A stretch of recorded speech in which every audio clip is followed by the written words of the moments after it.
All right, perfect. Sorry for the delay, guys, and we're live.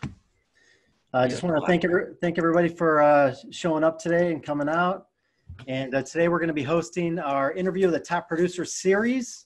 So if you're watching this, please put your comments in the comment box. We're going to answer questions live with Mr. Forrest. And please like the page, share the feed, and type in your comments. We would appreciate that. First and foremost, giving my well wishes to our amazing local community, all of our first responders with this just unprecedented time that we're in. For those of you that don't know me, my name is Ryan Brown, one of the top loan originators in the county. I'm with Cross Country Mortgage. I'm an originator and a branch manager. We have the office right here off North Lake Boulevard and Gardens. Nationally ranked in the Scotsman's Guide. We're a local direct lender. And we're one of the few lenders that are currently still serving clients down to a 580 score. We don't have any overlays. So we're still working with all of our clients, FHA, VA, and conventional. Government loans to a 580, conventional still down to a 620 with 3% down. So with all that said, I'm super honored to have Greg Forrest on the line with us today. And Greg's with Sotheby's International Realty, and somebody I've known for many years and somebody who I respect greatly. Greg's a former Division I golfer from the University of Central Florida, played a little bit professionally as well, which he'll talk about in a second. Been in real estate for about 7 years. He's a man of faith like myself. I respect that about him. And overall, just a great guy, very humble, very honest. Only great things to say about you, Greg. So thank you so much for joining us today. It is a pleasure to be on, Ryan. I really, really appreciate it. And thank you for doing this. Absolutely. So for those of viewers watching that don't know you, please just tell us a little bit about yourself and your journey in golf and in real estate. Yeah, sure. So I've been in real estate now for about 7 years, started August 2013. Before that, I did a venture into a golf career, played my whole life since I was 7 or 8 years old. Really, took a serious twist when I was about 13, played in some national events all over the country, and then took it from there into college, pro for a couple of years.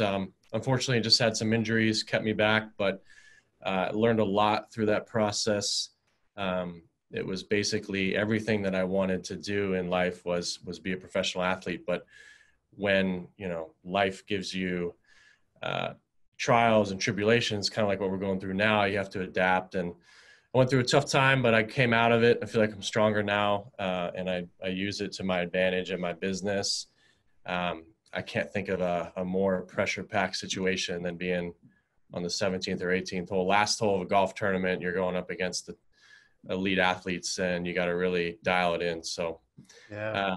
I live in downtown West Palm Beach, currently with Sotheby's International Realty out of Palm Beach, and excited for the future. We don't really know exactly what's going to happen, but we just got to keep going forward and put our foot down and just draw that line and just keep trucking. That's something I admire about you, man. You're always doing that. So I like to surround myself with business guys that are of that mindset.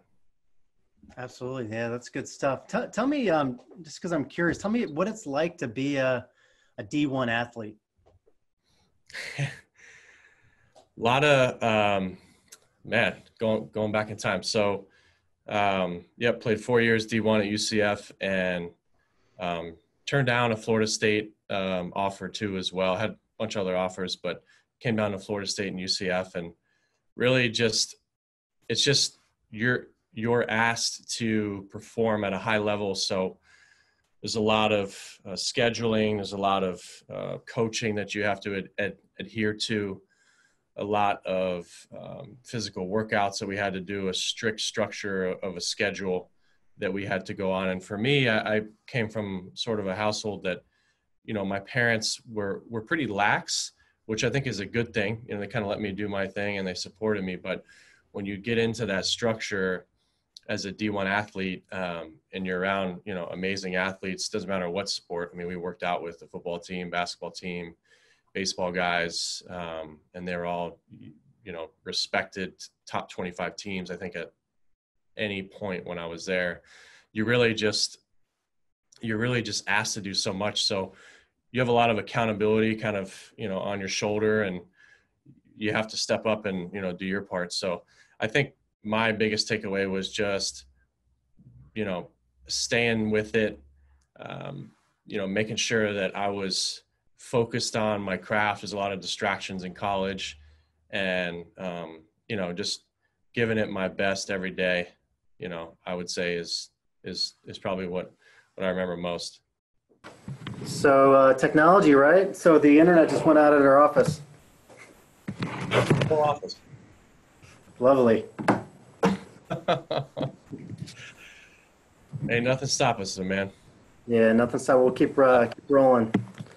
So I apologize about that for anybody that was watching or anybody that's on attendance. But we're going to go ahead and record this as well. And we'll edit it down, and we'll get it out there. So anyway, I apologize about that, Greg.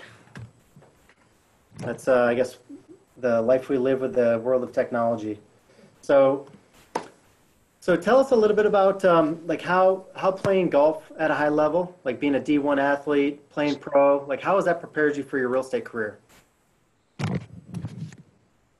I think that's a great question, Ryan. I think when it comes down to it, just owning your game, yourself. I mean, I think at some point in our lives, we all kind of struggle maybe a little bit with self-worth and whatnot. I struggle with that, but I think going through the motions and the process of preparing for, big tournaments and stuff. And then when it comes to real estate, on a listing appointment, you're with a buyer, you're with a seller, you're with a developer, somebody looking to buy their first house, you really got to maintain and be on point and, represent yourself well. And I think being a solo athlete, and doing that day in and day out and relying on your craft day in and day out, I think really has prepared me to, I go on listing appointments. It doesn't matter what it is, what price point. I'm just comfortable with me, with what I do, how I know I'm going to take care of my client. And that's something I think that just comes from just confidence instilled in yourself and, from playing a professional sport for sure. Yeah, I think you said it really good earlier. Like if you want to be great and if you want to do great things, you got to surround yourself with great people. And obviously, being in D1, you're constantly surrounded by the top athletes at all times. Pushing you to be the best. And you've recently joined the Core, which is it's one of the top coaching platforms, or it is the top coaching platform for mortgage, also one of the top for real estate as well. And I know in the Core, it's all about surrounding yourself with the best of the best. So, right. And so tell us a little bit about that. Tell us about the Core training, how you got into it, what it's all about. A lot of the realtors that are watching probably don't know anything about Core, and explain that a little bit.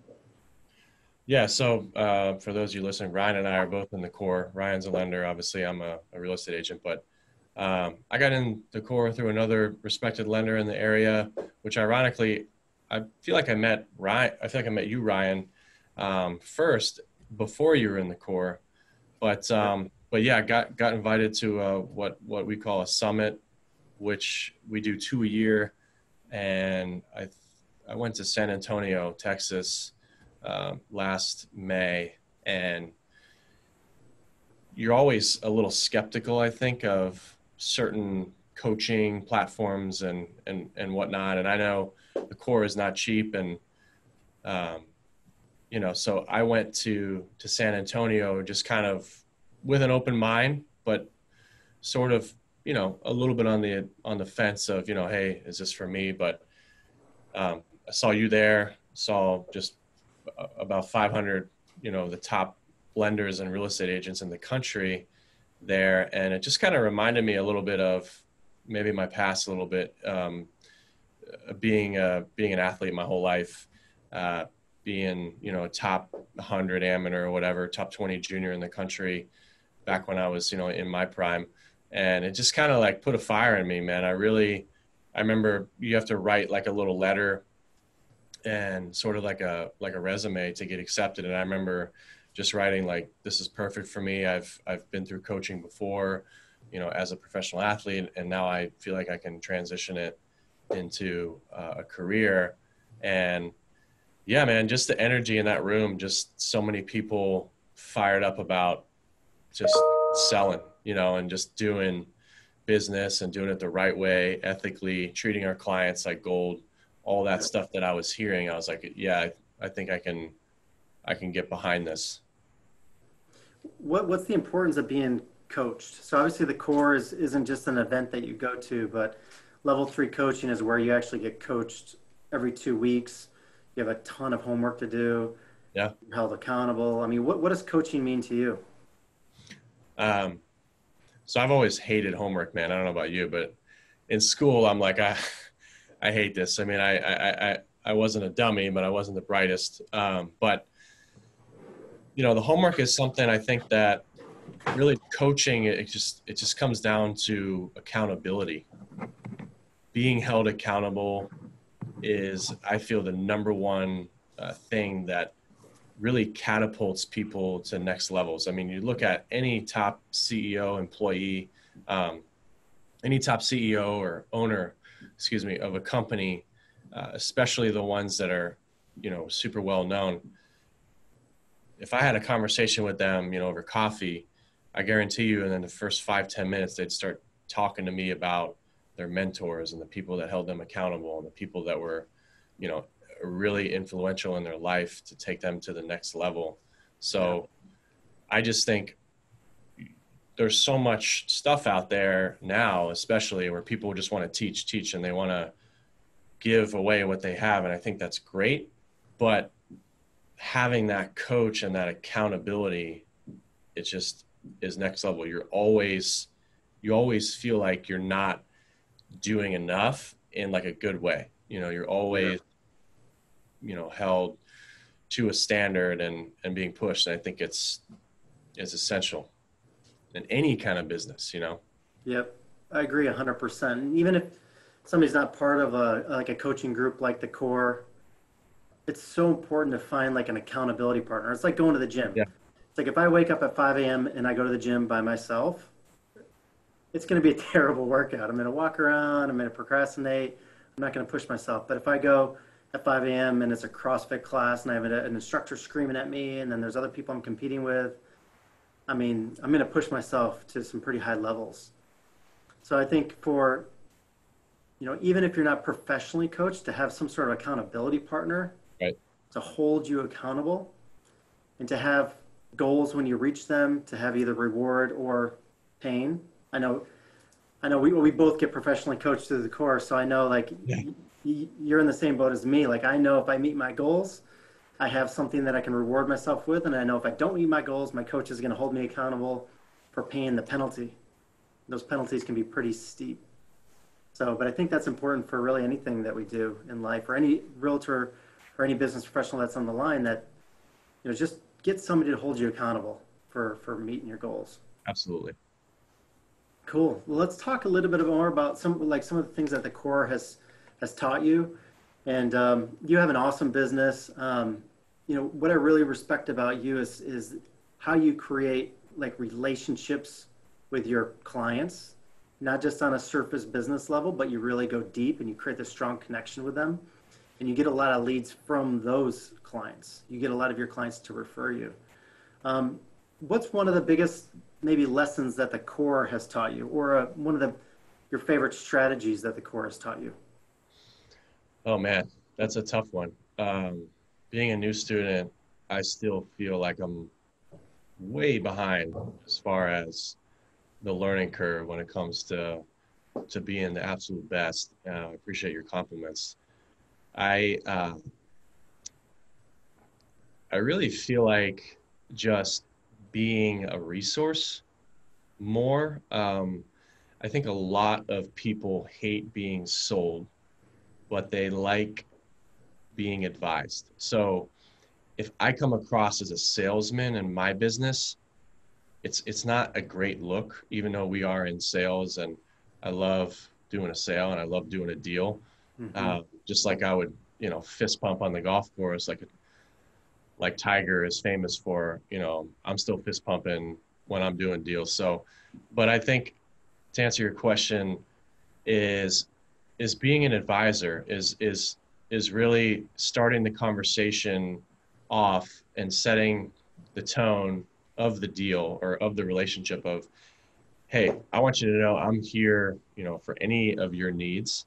And the reason why I was referred to you is because, I did a great job for this person. And so I want to do a great job for you, just like I do for them. And then, from there, hopefully I'll earn your trust and I'll earn, your future business, whether it's you or your friends or your sphere. So I think just coming in with value, like thinking about a phone call with a client before you make the call, how can I add value to this person? For example, if I'm calling somebody and they just bought a house and it's a month after and they were talking about renovating their bathroom, hey, Mr. and Mrs. Smith, hey, it's so great to talk to you today. How's the house? You loving it? Blah, blah, blah. Hey, did you ever renovate that bathroom? Oh, no, we haven't yet. Look, I would love to, be a resource for you. I have a great, renovation company that would really make that bathroom pop. Can I share their info with you? Awesome. That's just a perfect example of something like that. So just being an advisor, and really being sort of like understanding that you're a business, you're not just a salesman. You have a team, you have basically something to protect, and that's your reputation. And it's just something that I've grown as a person and as an advisor, real estate agent in the last year being in the core. I think probably the biggest, there's so many things, but probably the biggest takeaway. Nice. That's good stuff. What about what would be a good strategy to help increase leads? Let's just say an agent is not getting many leads per month. Yeah. And outside of all the paid stuff, which is always terrible anyway, what would be a good way to increase leads as an agent?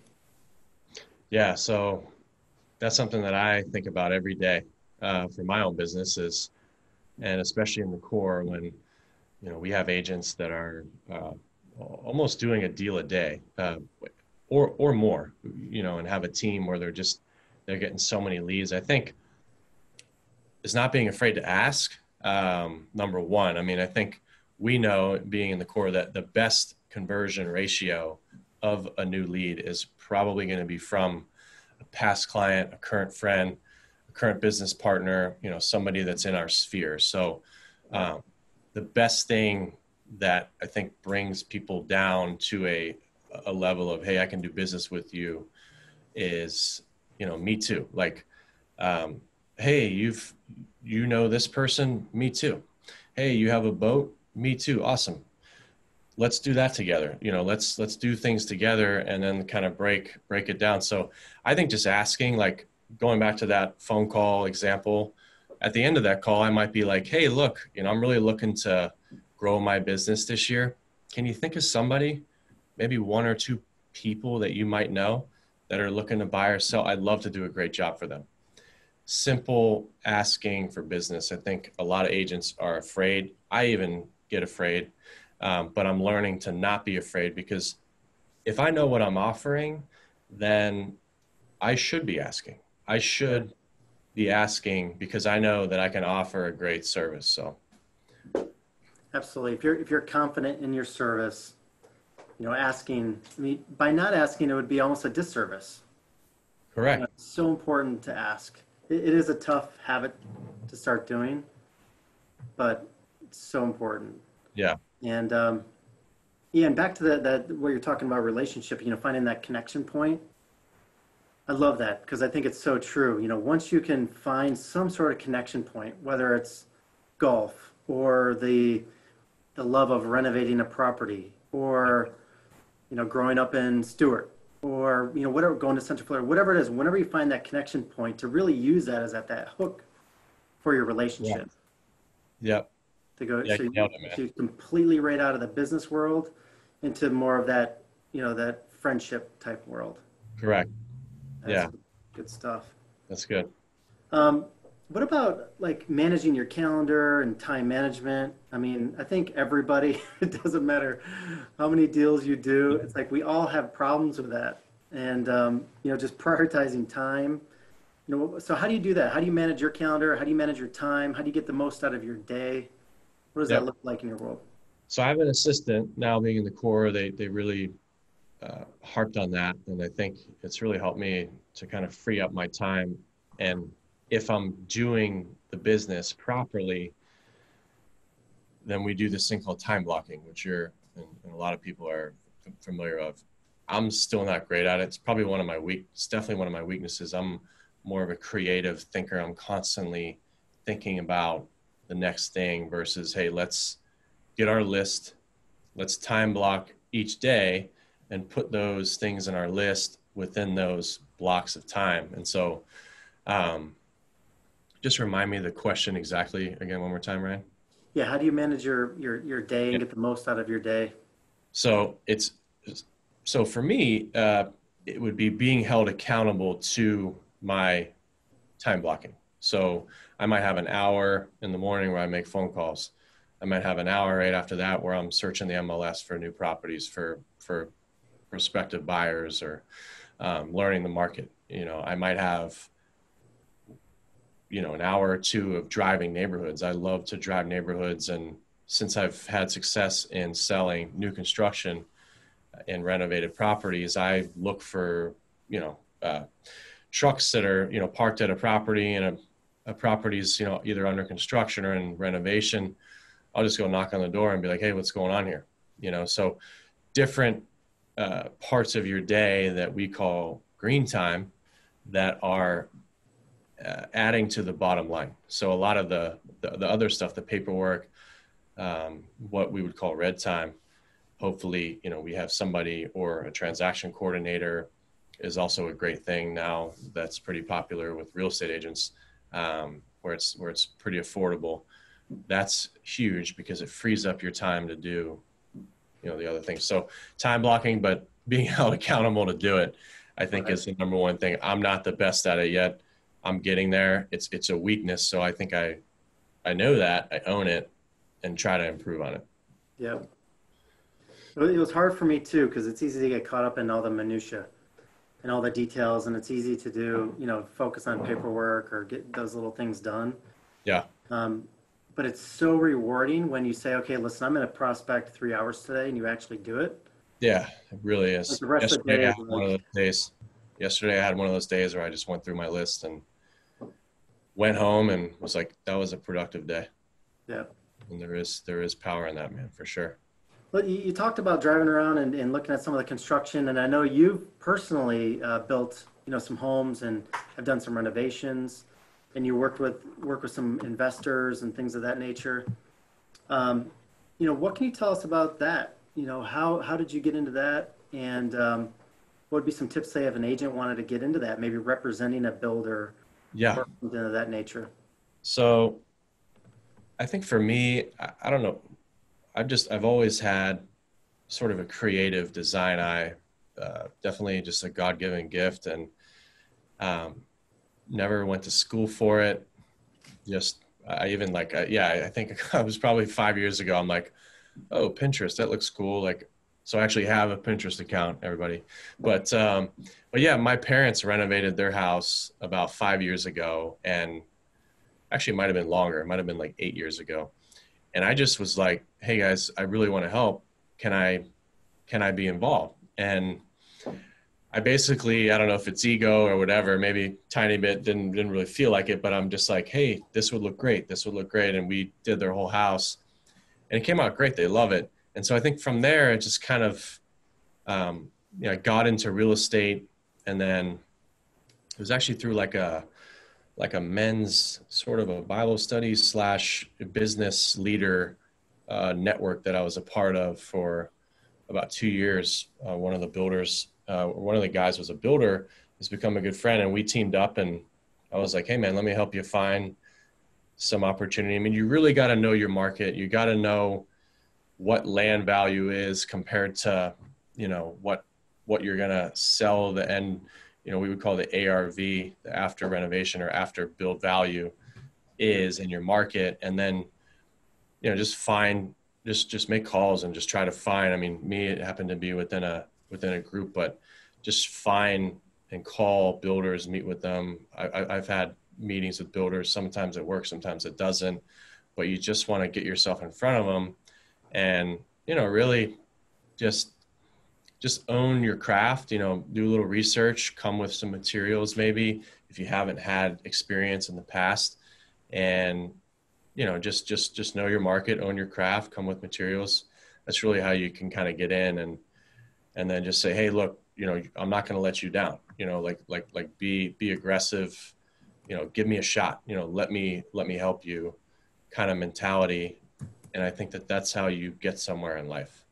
Yeah, absolutely. And just a side note, I saw the pictures on the property that you just finished renovating at 101 Lofts. Yeah. Absolutely beautiful. Thanks, man. You That did was a a really fantastic, cool project. first class. Thank you. Yeah, credit to my GC, who I've worked with before, is a developer GC on a different project, the Addison out there on Singer Island, that we sold 5 condos out there right on the inlet. Beautiful property. Yeah, I teamed up with him on that, and that was a lot of fun, man. I'm tempted to just move into it. Yeah, it's a beautiful property. Now, some of the other properties that, like, I know you're in the kind of the luxury space. Yeah. I know you have a big, I think you have a big listing now, or you have a couple big listings, but you're in that kind of that luxury space, over $1 million. For an agent that wants to get into like the luxury type properties, what would be a tip that you'd give them?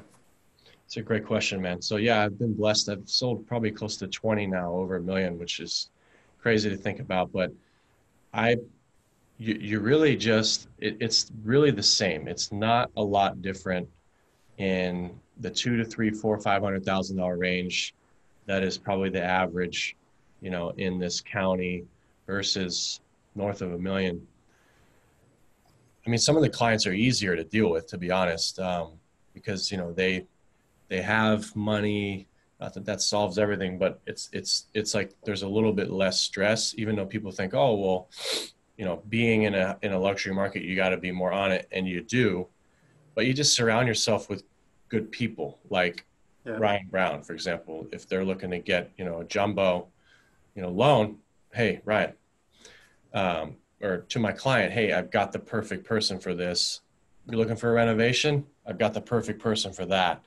If you can be that advisor resource, it goes a long way, because I hate to say it, but I think especially in South Florida, Miami area, unfortunately, there's just business people that are more kind of in it for themselves, and they've taken advantage of the higher end luxury market. So if you can be extremely trustworthy and have integrity, I feel like that goes a long way in that market. Because when I got in the business, I said like a prayer, Ryan. I was just like, I never want to work in this business thinking about the commission first.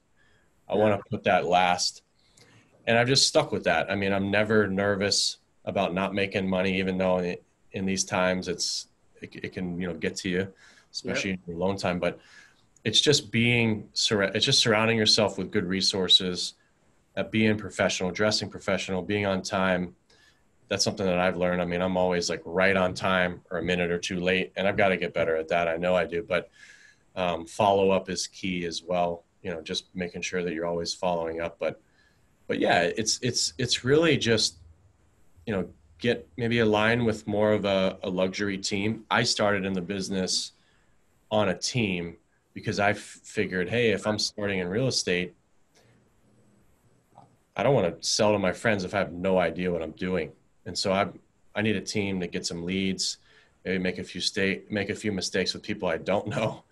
And then from there, grow it. So I was on a bit of a luxury team to start. So I had some experience right off the bat. I think I sold $1 million property like my second year in, that came from, my former broker. So That's good stuff. And I would actually make a comment on the point you talk about, doing the right thing. There's actually a lead that I referred you, and this will just kind of show Greg's character, is that it was a gentleman that wanted to list his property, and he thought the property is worth a certain amount. And you did a consultation with a client, and you were honest with him.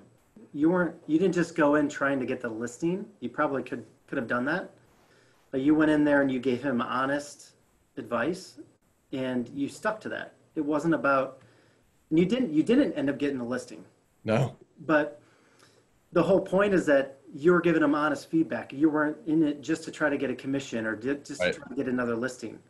And I think that goes a long way. And I think people see that, and over time, people know that reputation. That's a good point. Yeah. So tell me a little bit about, in the core, we have what's called the WOW checklist. Hmm. And I know I do this here at our office, and I know you've started implementing a little bit in your practice as well. So talk to us a little bit about the WOW checklist and what that means. Yeah. So that's still in process for me, but I have implemented some things that, it's really about leaving a lasting impression with your clients throughout the process where they remember you and they're like excited to do business with you. Now, everyone's not like that. Some people are very contractual and they just want to get in, get out. But I know you're big on this too, but gifting, I think, is one thing that is a great tool. So one of my wows that I recently did was I had a closing, and on moving day, people hate moving. And so nothing makes people more happier than pizza. And so how about a personal note within a pizza box at the end of moving day, delivered to your client saying, congrats on your new house. I know today was a long day. Here's some pizza to make you smile.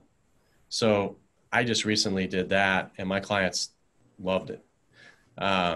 So that would be sort of a wow for me is, hey, this is happening like 2 days after they closed. It's not just about, the commission check we receive at closing.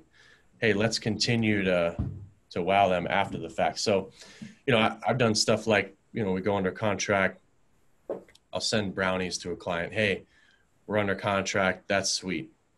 Just super kind of corny, simple stuff. But this is stuff I've learned in the core, and really just taking it to new levels. But, as far as like more of a checklist stuff, basically, taking the time I sent we have a thing now called like a critical date checklist. So right off the bat, second we're under contract, I'm sending out a really nice PDF of all the critical dates that are going to happen. That way, the last thing we want to do as real estate advisors, and what I've learned through actually making the mistake, is missing a deadline. I've done that before. It was probably 5 years ago, and it was a deposit deadline that the client knows about, but I want to make sure they don't miss it, and I didn't speak up. And so this is something that was really helpful recently, with the client that we do now, is send out that critical date. Hey, you're under contract. This is what is going to happen, so that they know everything, ahead of time, and there's no surprises. Nice. Love it. So What Greg, about you? I want to know yours real quick. you want to know some of Yeah. ours? Yeah. So we love the WOW checklist. When a client applies, they get a handwritten card from us, and they also get a lotto ticket, like a dollar scratch off lotto ticket. There you go. As thank you for applying. We're looking forward to going on this journey with you, and we give them a dollar scratch ticket.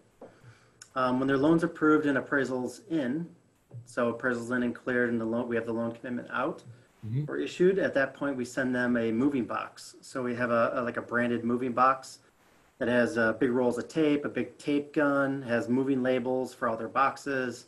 We send that out on behalf of us and the realtor. So we put a letter in there with both our information and the realtor, just saying, now that your loan's approved and appraisal's in, it's time to get rolling. Kind of like the pun on the rolling tape. And then, of course, when the loans close, we provide Tiffany's champagne glasses at closing Nice. as kind of a way to cheers and be part of the closing. So those are a Nice. couple things in our wow checklist. But yeah, I think whatever you do, it's just important to implement it. And if you don't Yep. have time to make sure it's delegated, so it gets done. You can't just do it for one client. You really need to implement it across the board. Yep. But it's just those little things that separate you from everybody else. Why would they? Are you just a transaction, or are you really thinking about them and being thoughtful about this process? Yep. Being a man of faith, just like you are, if you think about it, it's like we get to go on this journey with a client and, help them get a home for them and their family. That's a pretty big deal if you think about it. Huge deal. So, just thinking about it in that perspective. So anything we can kind of like just maintain and deepen our relationship through the process, that would be our wow checklist. That's great. So Greg, I want you to get out the crystal ball. I know you have the crystal ball in that cabinet back there. So tell us, where are real estate values going? In a year from now, are values going to be up, the same, down? Are certain markets going to be affected? What are your thoughts on all that? Yeah. So that's the magic question. Obviously, if we could all predict markets, we'd be multimillionaires in whatever we did. I think there are going to be certain markets and demographics, being that we're in this unprecedented time. I think there's going to be your typical sort of paycheck to paycheck middle class market. I think we're going to see a little bit of a dip, but just like in everything, anytime there is a dip, it creates opportunities. So I think it's important for anybody out there to always think that way. Like, let's take the positive out of this. But I think we're going to see a dip there. I also know that at Sotheby's, especially, we've been seeing an influx of people from the Northeast wanting to come down here more now. The people, over the last couple of years, because of our tax haven, we call it down here, we've had more people coming here. But now the people that have been on the fence,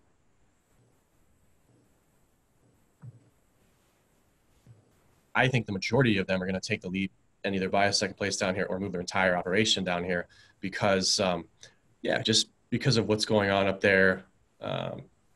It's just a little more of a hot spot, with everything going on and the tax disadvantage up there.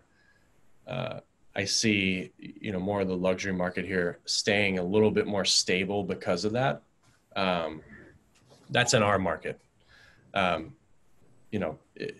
If we were up there, we would probably be having a different tone, but we live in South Florida for many reasons. So, but yeah, if that was my crystal ball, I think we're going to see a little dip in the everyday market. I think we're going to see a little more steady in the luxury market because of that. Yeah, we've been seeing that too. We have a lot of clients that are from the Northeast, either buying second homes, or if they're retired or they can work remote, they're looking at doing domicile down here. I mean, if just the amount of money they save in like state income tax, if they're in a high income tax bracket, can make a pretty big difference. And then last question before we get into a little bit of the, we have a couple of questions that came in online. What are you curious about right now? What am I curious about? In what? Anything. In general, in the market, and what's going on with this virus. Yeah, I mean, I'm just curious and thinking about the people that have been, drastically affected by this. We all have. I'm just curious about how we're going to get them back on their feet. We're going to get people moving. I'm optimistic that people are going to come out of this stronger, but there's just been a lot of economic loss because of what's been going on. And I think maybe, we can work together and be sort of hands and feet, front lines of the people that are being really affected. I'm curious on how we can maybe help them in this time for sure. Absolutely. Yes. I mean, a lot of industries have been just completely decimated and a lot of Yeah. jobs obviously Yeah. lost. Who knows if they'll come back? Yeah. And I'm curious about, what's going to look like 6 months, a year from now. Yeah. Are things going to be somewhat the same as they were before, or they're going to be way different? Thankfully, I think as humans, we do have short memory. So hopefully we can move past this, realize that, hey, nothing against this, but there's been a lot of deaths occurring every year from the flu. And obviously this is a little different animal, but we haven't really been harping on that, over the last 10 years. So yeah, I'm just curious on just how it's all going to play out. Will the handshake come back? Yes. Yes. I'm socially distancing, but I have close friends that I just, shook their hand a couple days ago. So don't want to, go anywhere with that, but it just, they're, we're made to connect, and I 100% think the handshake will come back. Cool. Well, just a couple quick questions that came in online. Um, how has the core training helped you in your real estate and personal life? That's a great question. So the core training has definitely given me just more direction. I mean, I think there are a lot of people out there there are a fair amount of people that are self-motivated. I'm self-motivated, but when you get in an industry and you have so much time during your day and there's so much distraction out there, it's really good to have direction. And so the core has really helped my business with direction. Like, I have goals this year. I have a path that I know I want to be on. And as far as personal life, I've been through some tough stuff, just relationship wise. I'm a single man, but it's definitely given me more, what's the word, like capability, when it comes to eventually having a family. Like, in the core, they're big on work-life balance, and so a lot of people just want to grind, while they're single, and I'm all about that, but there comes a point where you burn out. And so I think the core has kind of made me practice every day, life of, hey, let's not be overworked. Like, let's actually take Sunday off, enjoy it with our family, because you having a family know this all too well, that when you actually do time block, you have that motivation. I get to go home and spend time with my wife and my kids a lot more. And so the last thing I want to do, and you want to do, is be an absent husband and father. So I don't have that motivation in my mind, but it's something that I'm practicing, of being able to eventually come home to my family, knowing that I did all my work that day so that I could spend the most time with them. So the core is really gearing me towards that. And, from joining in the core, you're in about 4 years, right? Yeah, 5 years. Yeah, I'm coming up on a year.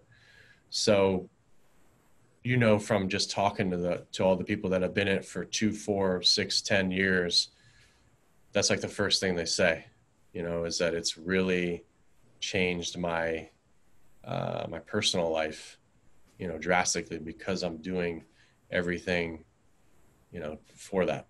Yeah. Yeah, it's good stuff. I know it helped me too. One of my coaches, Todd Screama, a couple semesters back, I was having a hard time getting home on time. And so he was like, okay, we're going to institute a fine. If you're not home by 6 o'clock at night, you have to put $20 in a fine jar. And so, of course, I was late, even if I was like a minute late. And I signed a contract with my family, with my kids. So I'd come home, I'd be like 1 minute late, and everybody's at the front door with a fine jar. And I had to put $20 in. And then this happened like a few times. And I tell my coach, I was like, hey, for $20, it's not that big a deal. He's like, okay, it's $100. So he's like, I want you to go to the bank and get $1,000 in $100 bills, and if you're late, it's $100 in the fine. So a couple times I was late and had to put the 100 in the fine jar, and then after that, I've been a pretty good boy. So, That's awesome, man. but it kind of comes back to that accountability. Yeah. Having somebody hold you accountable. Right. So one other quick question was, what's a way to stand out as a listing agent in today's market? So I know on some of the listings you go after, these are some big homes. So you have some other, kind of big agents and big teams or big presences going after those listings as well. Yeah. What's one way that you stand out? So something I learned from my last coach last semester, so we have different coaches every 6 months in the core, is implementing a video after the conversation of, and hopefully in today's world, we can get back to this of actually meeting in person. But after the conversation you have on the phone with them and you set that date in 2 days, 3 days, hey, I'm going to meet you, is that we have this video that said that we send out the next day in between that. And it's basically saying, hey, I'm so glad we got to connect. I'm really looking forward to meeting you at your house. Here's what to expect. Here's, what I'm going to do. Thank you so much for the opportunity. I'll see you soon. That's just one little tactic that I think goes a long way in just showing that client that you mean business and that your team is on it already. And two, it's really just, I go back to when I first got in the business. I mean, I came out of professional golf and kind of hit rock bottom. I had like a sickness and I had like the mono or whatever, and I was like down and out for like 3 months, and I had like no money. And so I'm just like, you know what, I'm gonna buy a suit and I'm just gonna go walk into the top agents in town and did some research and say, hey, I'm studying for my real estate test. I want to work for you. Like, it's just being direct. I mean, it's just looking that person in the eye, making sure you make that connection with them, find common ground. Just on a phone call this morning, I had somebody, it was like the second sentence where they said, I really want to, this is a potential seller, buyer.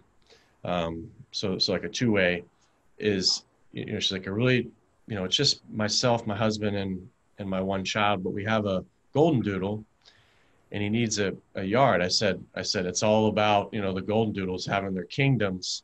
I have a dog also. So easy way to just, crack up, this was a realtor.com call. It was a cold lead, but I got her laughing, 10 seconds in, because I'm like, well, we definitely got to find the golden doodle at Kingdom, to run around. So just having little tactics, and you can write these down. So if it's like a video, if it's building rapport, being direct with them, showing them your marketing, asking them questions like, hey, what has your experience been with previous agents, and what didn't you like about them? And so then they basically spit out what they don't like, and then you reassure them, I'm not doing that. This is what I'm doing. And so right there, you're building trust. So just, I think those three little things would definitely help you, stand out. Nice. That's good stuff. Well, that brings us to the end of our time today, Greg. I apologize about back to reality. Yeah. I apologize about the technical difficulties in the beginning. Yep. But I mean, you know how much I respect you. I think you have an amazing business, and your business just continues to go up and up and up. That's why I wanted to have you on today. I know there's a lot of good nugs that you shared, and I just really appreciate you coming on today and sharing with us. I appreciate you too, man. And I will say to all the viewers out there, anybody looking to get a loan of any type, refinance rates are great right now. Brian is amazing. His team is phenomenal. They're on it. And he's just a great, genuine guy. He's not going to lead you astray. So definitely make sure you reach out to Ryan. Awesome, Greg. I appreciate that. And for any of the viewers, we do have, we'll have another call on Thursday, continuation with our top producer interview series. On Thursday, it's going to be at 9 a.m. And we're going to have Matthias Frutz and Davide Giordano on. So Nice. should Those be a are good good fun. guys. I know Yeah. you know both of those guys, so Yeah. should be fun. Again, thank you, Greg. Have a great day, and we'll be talking soon. See you, Ryan. Thanks for having me. You're welcome.